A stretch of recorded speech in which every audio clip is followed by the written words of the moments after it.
A few years ago, this little town was named as the most polluted place in the world. However, it seems they must have been shamed into cleaning up a bit, because when you look now, this town doesn't even figure in the top 10 towns in Russia for pollution, let alone the world. It's flipping windy today, so I've just come to sit in a bus stop to talk to you guys for a minute. I've noticed in Russia, every list you look at is slightly different. Okay, one or two cities might always be in it, but the others keep changing.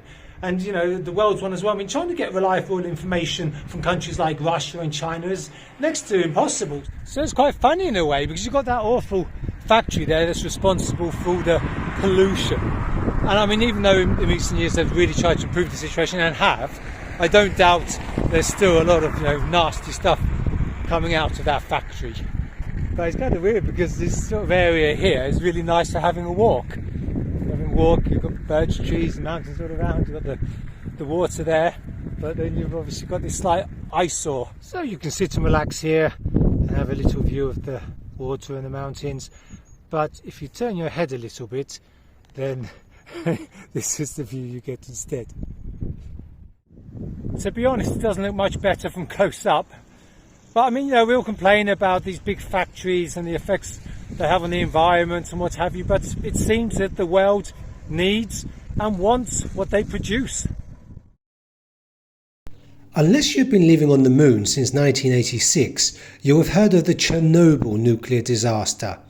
However, what you probably don't know about is the one that happened 30 years earlier.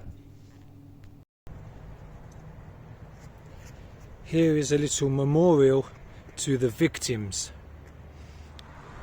Technically speaking, the accident didn't actually happen in this town. It happened in the next town a few kilometers away. However, that town is a closed off town. Nobody can go there. So this is as close as we can get to it. The Soviet Union was a socialist utopia, or at least it wanted to be. And of course, in a utopia, you cannot have bad news. And a nuclear explosion, that is seriously bad news. So it got completely hushed up, and the outside world didn't know about it, or nobody within the Soviet Union knew about it either. Even now it doesn't get much publicity at all. That little memorial we saw just now, that's about as much as you're going to find anywhere. Even if the authorities had wanted to have come clean about it, it would have been very difficult for them, because it happened in a place that effectively did not exist. You know, these closed-off towns weren't shown on any maps during the Soviet era, and they weren't even referred to by their real names. I mean, if there can be any silver lining to the awful Chernobyl nuclear disaster, it could be that, thank goodness, it happened when it did, if it was going to happen, and not just, say, 2 or 3 years earlier, because it happened after the Soviet Union opened up, after Gorbachev came to power. If it had happened before then that too probably would have been hushed up by the authorities.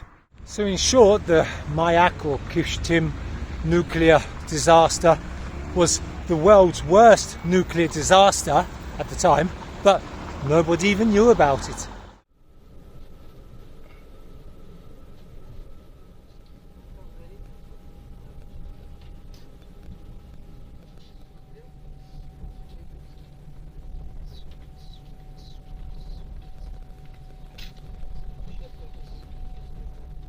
On last year's list of the most polluted cities in all of Russia, the place I am today, Chernobyl, came in second place.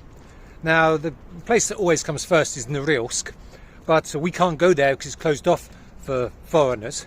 So this is the most polluted city in Russia that we can go to.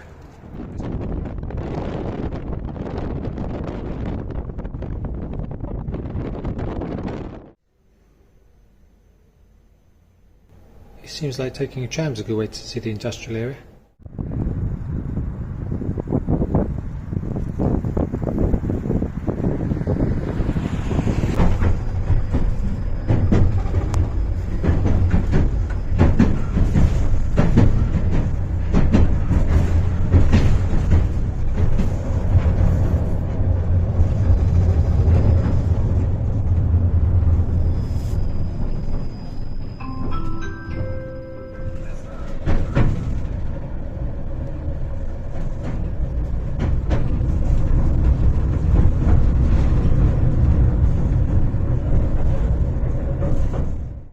So I just abandoned the jam because basically it was sitting there for ages not moving because, surprise, surprise, there was a drunk guy on there. I mean, really drunk, sleeping, no trouble. But for some reason the driver wanted to make an issue of it. He's being as good as gold. He was just sleeping. He didn't smell or anything either. He wasn't homeless. He was just a really, really drunk guy, which of course you get Monday lunchtime in provincial Russia. Frankly speaking, I don't think Chernobyl is any worse than any other industrialized city in Russia.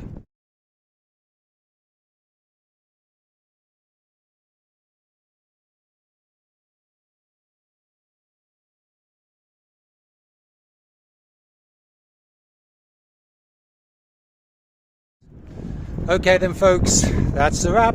Catch you next time.